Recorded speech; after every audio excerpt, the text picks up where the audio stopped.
Hey guys, welcome back to the channel. Got a new Cardfight Vanguard video for you guys today. And today we are doing what we promised. Today we are doing a tier list of the Faded 1 cards. So we're going to be doing two different tier lists today. We're going to start off with the Faded 1 cards in a vacuum, talking about the individual cards themselves and how I feel about their effects. And then we're going to do their decks with all their support. Believe it or not, that actually causes the positionings of a lot of the Faded 1 cards to change. Now, I want to start this by saying this is my opinion. That is it. It is my opinion, what I think of the cards. All opinions are welcome. If you guys want to comment your opinions down below, you want to disagree with me, that's fine. But do not be rude, do not trash on me, do not trash on anybody else that gives their opinion. You'll be blocked immediately. This is a place to get all of our thoughts out, and everybody's thoughts are welcome. If you guys enjoy this kind of content, drop a like on the video. Let me know down in the comments if you guys want to see another tier list of a different kind. I'll be glad to do it. But enough from me. Let's jump in and get started. So again, this is the individual card in a vacuum's tier list. So we're gonna just go from left to right, and we're gonna start off with Raziel. Now, Raziel, let's talk about his skills. Well, let me give him his positioning first, and then we'll go from there. We're gonna throw him in the B tier, middle of the pack. While I don't think he is a bad card by himself, I would say that he's not as strong as some of the other ones. But still stronger than some of the other ones as well. So Raziel's skill. On attack, counterblast 1, call up to 2 units from the drop whose grades combined are less than or equal to how much damage you have. So the later the game goes, the more powerful that skill gets, allowing you to get at least 1 extra attack, if not 2. So 4 attacks a turn, potentially 5. Divine skill. His divine skill in a vacuum is pretty mid. I say that again, in a vacuum. So for anybody that doesn't know the divine skill, you can Soul Blast 1, return all of your crits back to deck. He gains triple drive for that 1 turn only. But then you, the player, gains the skill. You can't ride anything that's not a Raziel. And if you take a damage and your 6th damage is a trigger unit other than a heal, you get to heal 1. So that's supposed to be, the miracle. It's good. But it's also pretty hard to get the timing right, because if you use it too early, you only send back a few crits, and you get the triple drive for that turn, and then boom, it doesn't help you for the rest of the game. You do it too late, you lose out on the chance to heal yourself. It's a really, really weird skill. He's still good because of the extra attacks, but that's really all he's got going for him. Next, we've got Welstra. Welstra Blitz Arms. I'm actually going to put him ahead of Raziel for a couple reasons. So, first off, his first skill, on attack, Energy Blast 3, operate a product, he gains 10k. I really like the fact that he has an Energy Blast as a cost, because that is a resource that's not super utilized just yet for too many powerful cards. There are plenty, but he's one of the ones that uses it. I like the way his deck uses it. It also leaves a lot of Counterblast and Soul Blasts for other cards' costs, which I know it's supposed to be in a vacuum, but that deck does use a lot of Counterblast and Soul Blast, especially with the products too. So being able to take that cost completely away from Welstra and just have him use energy makes him a lot stronger already. And then his divine skill breaks the rules of the game. It lets you activate 2 products from hand and then operate one of them. Or it lets you play 2 products from hand and then operate one of any of the products that you already have. So if you already have a product and play 2 more, you can pick any of the 3. That is nuts for a setup deck, because you're basically allowed to play 3 products in a turn as long as you have all 3 of them in hand. I've done it on multiple occasions trying the deck out. It's crazy. And being able to give you that level of setup in a deck like Welstra, again, I know it's supposed to be in a vacuum, but again, you're breaking the game mechanics by playing 3 products in a turn. You have an easy to use on-swing skill that you can abuse every turn because you automatically get 3 energy every turn, so you're always going to have the resources. It's a solid card. Again, the only reason it's in the middle of the pack is because there are some cards that some of these Faded ones are stronger than this, but I do think it's better than Raziel. Next up, we got Varga Dragres. To nobody's surprise, again, this is in a vacuum. Varga Dragres, on swing, counterblast 1, gains 10k, retires the front row, and then after its battle, it restands. Okay, so it's a restanding Vanguard that blows away the front row. Super good. Divine skill, if your opponent, it is pretty restrictive. If your opponent has to be at grade 3, they have to be at least 4 damage, and you have to already use the first skill. You counter blast 1 and restand them again with +2 drive checks. The reason it's so good is because it's constant pressure. You're getting Vanguard attacks, extra Vanguard attacks every single turn for a counter blast 1. You're wiping out the front row. And if your opponent lets you get them to 4, you get an additional restand with a twin drive, so you get more cards to hand. From the get-go, I knew Vanguard Divinez was going to be strong, but I was really into it because it felt like they combined Zed Haynes, which is my main deck now, with Buff Sagra, which is my favorite deck in the game. Well, since Overdress. And they basically mushed it together and made Vanguard Divinez. So I was just like, I'm playing that card. He's a super solid card, especially in a vacuum. Like, he is the epitome of a Vanguard-centric card. Next up, we got Chris Rain. How do I feel about Chris Rain? She's going here. So in a vacuum, I believe that Chris Rain is the worst of the faded ones. Not saying she's bad. She's just not as good as the rest of them. So for anybody that doesn't know what Chris Rain does, her skill, act once per turn, counter blast 1. You do 1 of 3 skills. If you have at least 4 units with different names, you do 2. If you have 5 units with different names, you do all 3. You can give 15,000 power to a unit. It doesn't have to be her, which is cool. You draw a card, and you energy charge 3, and she gets a critical. So those are all solid skills. The energy charge 3 can fuel extra draws. There's lyrical cards that use energy blasts. Obviously, you get an extra draw.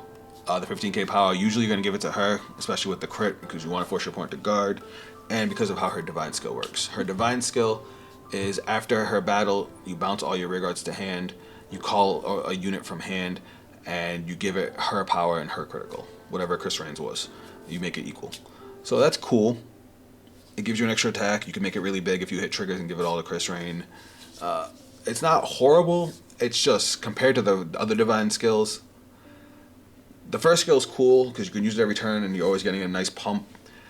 But it's not extra attacks. It's not, extra setup. It just doesn't sound like anything special. But again, I'll tell you right now, Chris Rain's one of the ones whose position changes when you start talking about her whole deck. But in a vacuum, I think she's probably the worst of the faded ones. Alright, next up we got Zorga Nadir. I want you to know that I want to put this card in A. I want to. Because he is so fucking good. But he is dragged down by his divine skill. And we'll talk about that in a second. So he's going to the top of B. The top. Like, he's borderline A. So Zorga Nadir, again, this is in a vacuum. He's got 3 ridiculous skills. The first one is his Alchemagic. He breaks the mechanic of Alchemagic. So originally, if you guys have played since the beginning of Overdress, Alchemagic said when you played an order, you played an order from your drop and then it was bound. He plays the orders from the bind. So as long as you're binding normal orders, you always have access to whatever Alchemagic you want. It used to be like once you Alchemagic, you lost the card and now you can't Alchemagic with it again because it's bound. Nadir doesn't give a shit. Nadir says we're playing with however the fuck we want to play. And that makes him really, really strong, especially in comparison to old Zorga. To all of the old Zorgas. His second skill, Energy Blast 2, bind a normal order, call 2 dudes from the drop. They gain 5k for every normal order you have that's bound with a different name. First off, it's the same thing I said about Welstra using energy as a cost. It's a very underused resource. He does have a really important unit that does use Energy Blast, but it also still leaves his Counter Blast and Soul Blast for other costs, which I know, again, it's supposed to be in a vacuum, but a lot of the orders that I play in the deck use Counter Blast and Soul Blast. So that makes him a lot stronger. Getting a +2, calling 2 dudes out, means you don't have to really build a board. They gain 5k for every normal order you have bound, so the longer the game goes, the bigger they're going to get. Like, it's an absolute solid skill. They do retire at the end of turn, but a lot of times you want that to happen. Because the deck has a lot of on-play skills. But again, vacuum.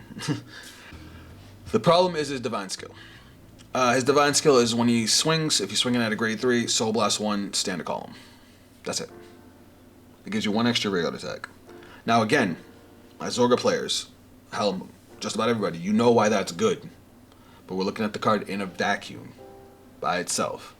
By itself, that effect sounds mid, that effect is mid. So Zorganidir is good, and is just shy of A tier. But again, that's my opinion. If you guys want to argue your opinion, go ahead and do it in the comments. Just be respectful. But up next we got Blangdemeyer, our faded one of 0. He's A tier. Now, Blangdemeyer on paper is one of the most broken of the faded ones, but he has his issues too. Again, vacuum. So, Blangdemeyer's skill, on swing, you bind a minimum of 2, maximum of 4 cards from your soul. You draw a card. If you bound 4, your opponent is forced to bind 2 of their rear guards face down. It's their choice. And he gains 5,000 power for every 2 cards you have bound. Face down, specifically. This skill already has some issues. If you only bind 2, you only get the draw. You don't get the power boost, and you don't get to get rid of any of your opponent's rear guards. So you basically have to bind 4 every time. And your opponent gets to pick which rear guards get removed. So they can obviously get to pick the least damaging ones, which just can be annoying. It's divine skill, though. When it gets to the guardian step, you can have it gain a crit. That's its cost. You choose to give it a crit or not. That's crazy, because it doesn't cost anything else. If you do, your opponent cannot call Sentinels or play Sentinels from hand. So your opponent can't call any perfect guards, and they can't play the Blitz Order Sentinel. It's the only card that shuts down the Blitz Order. It also takes away all of your opponent's card effects going into their next turn. And it also gets rid of any effects that are applied to the player, which is basically meant to counter Raziel, because Raziel gives its effect to the player, that they can't ride anything other than Raziel, and the 6 damage, if it's a trigger, they heal. Cool.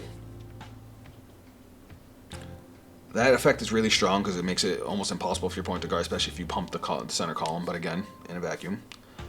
The effect negation is dope, but a couple problems I have with the card. First off, it's the slowest of the divine skills. The absolute slowest. No matter what, whether you went first or second, Blangdemeyer always has to use his skill on turn 4. On your turn 4. So turn 7, turn 8. Turn 7 if you're going first, turn 8 if you're going second. Whereas Vargra, Zorga, Chris Rain, and Leela Morta can all use their skills on their 3rd turn, so turn 6 if they're going second. That amount of pressure makes them much stronger. Whereas these 2 can use theirs as soon as they ride grade 3 regardless. So that they don't count. But Blangdemeyer always has to wait to a minimum turn 4 because you need 8 cards bound face down. Unless he gets new support that helps you bind cards face down, that makes him the slowest of the faded ones. And that's why he's shy of S tier. His attack skill is okay. His divine skill is great, but it takes so long to use. So that drags him down a little bit. That's why he's an A tier, not an S tier. Lastly, we've got Leela Morta. This gorgeous creation of a card is going to the top of S tier. In my personal opinion, she is the best of the Faded 1 cards. She has 3 skills, all ridiculously powerful. On swing, you kind of bless 1, bind 1 of your rear guards, you call another copy of it from the deck. So you get an easy extra attack. Her second skill, if you can guard with her. If you guard with her, you send 2 of your bound units back to the deck. Doesn't matter if they're face up or face down. So if your opponent binds your stuff face down, you can send it back, which is what's going to happen with her and Blangdemeyer. You discard a card, she's a perfect card. Grade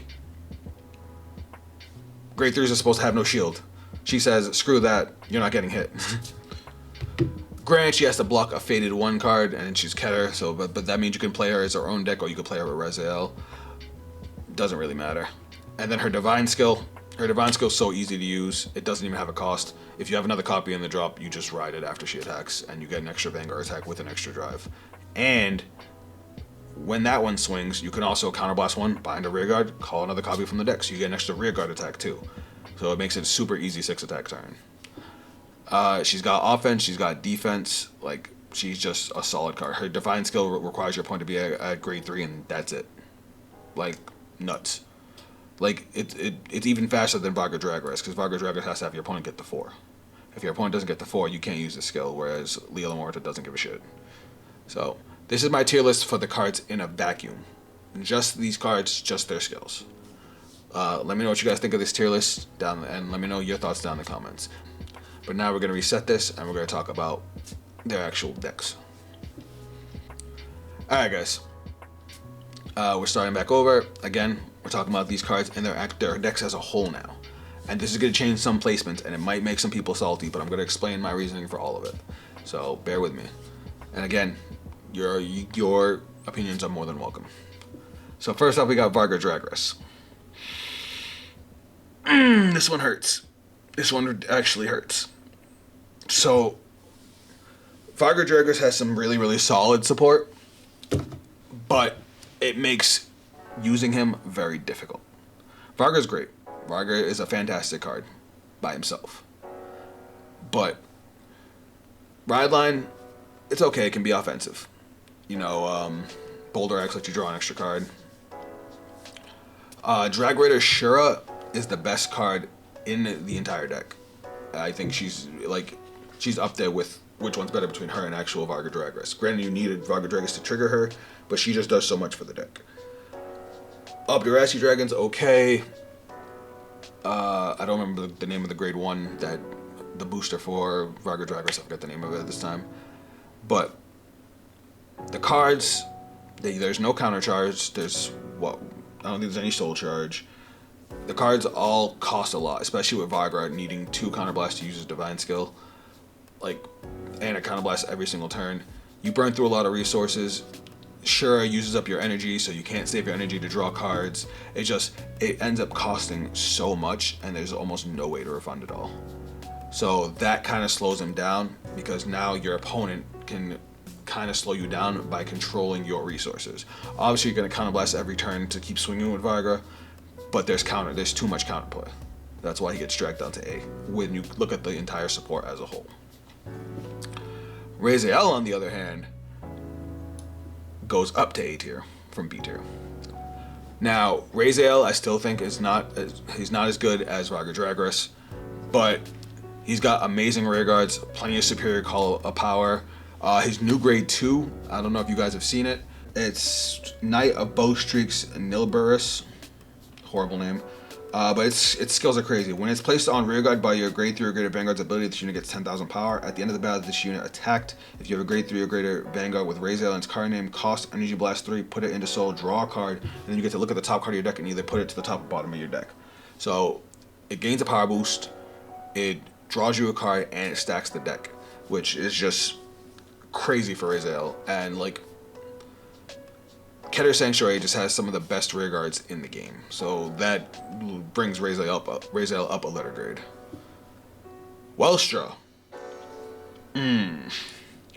I want to put Welstra up to A, like the bottom of A, but he's going to end up being borderline, only because it's a complicated deck.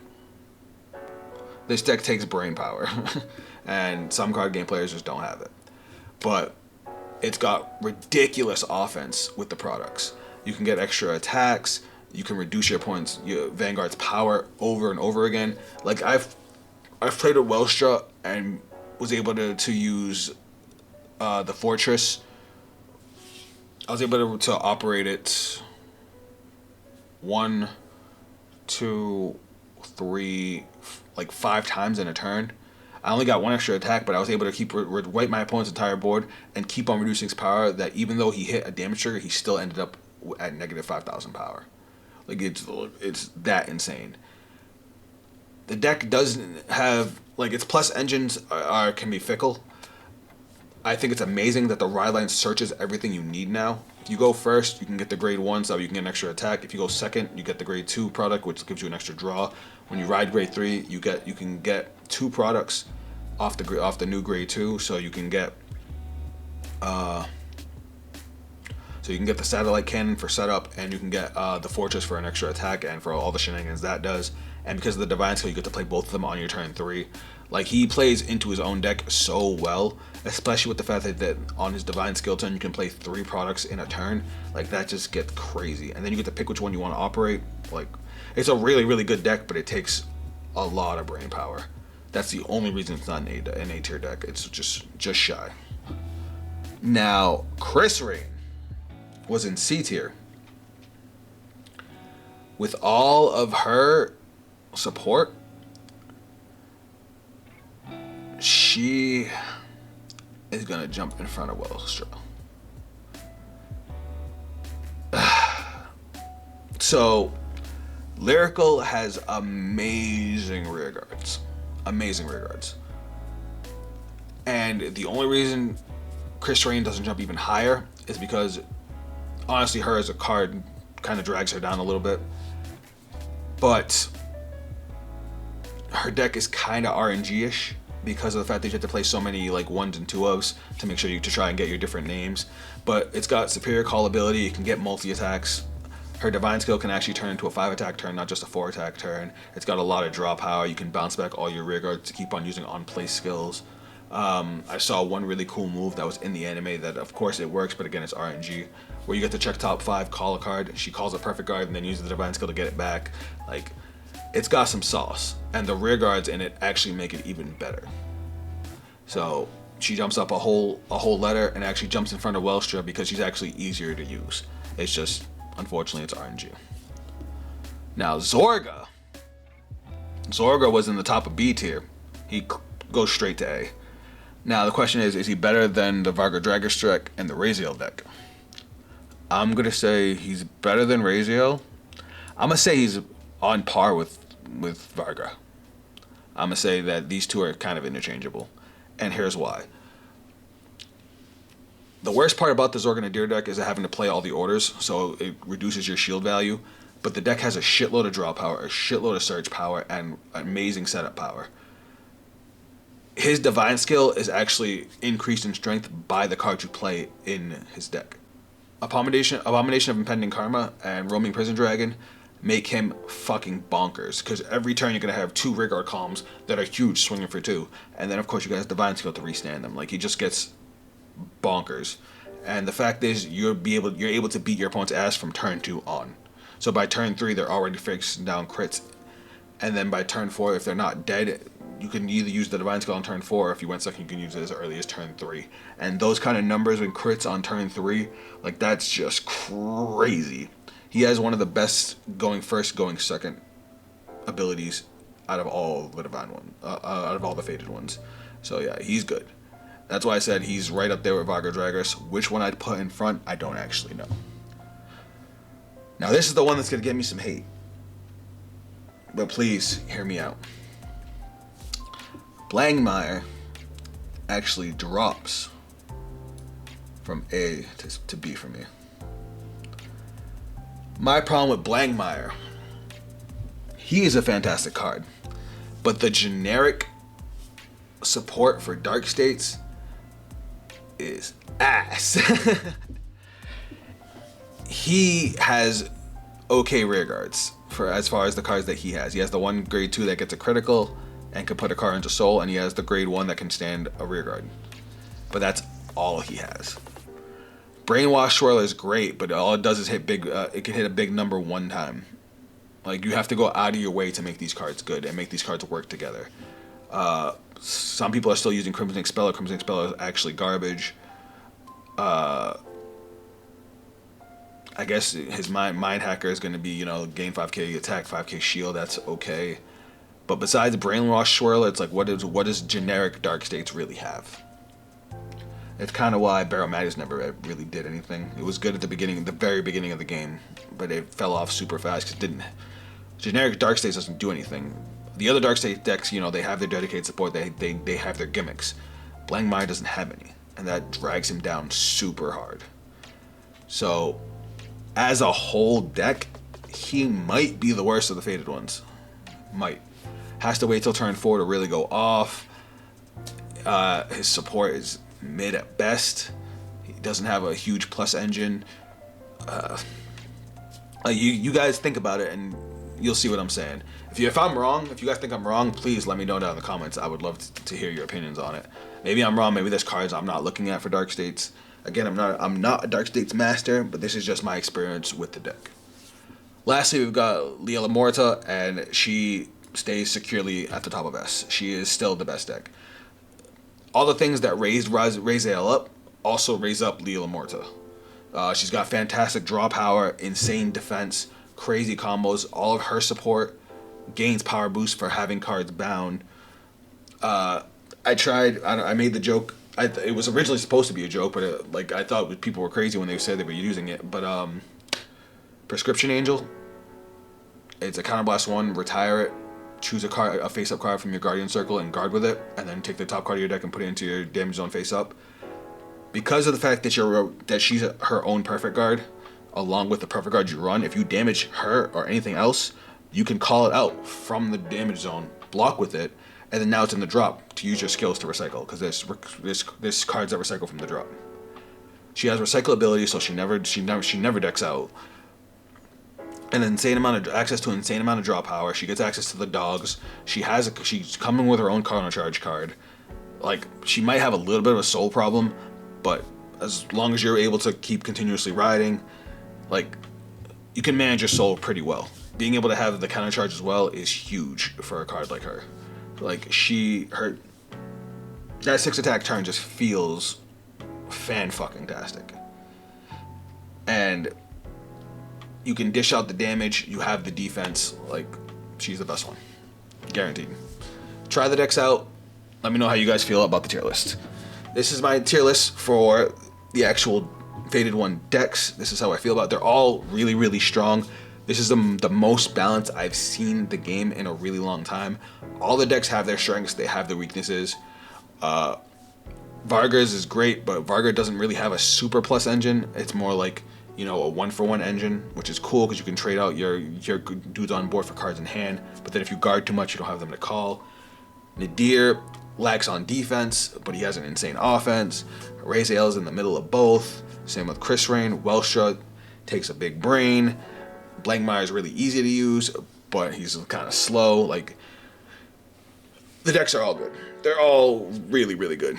If I can think of any weakness for Leela Morta, it might be retire decks, because you have to keep on calling cards from hand to maintain proper board state, and then if you get unlucky and see too many copies of certain cards, you won't be able to call them. Like, that's it.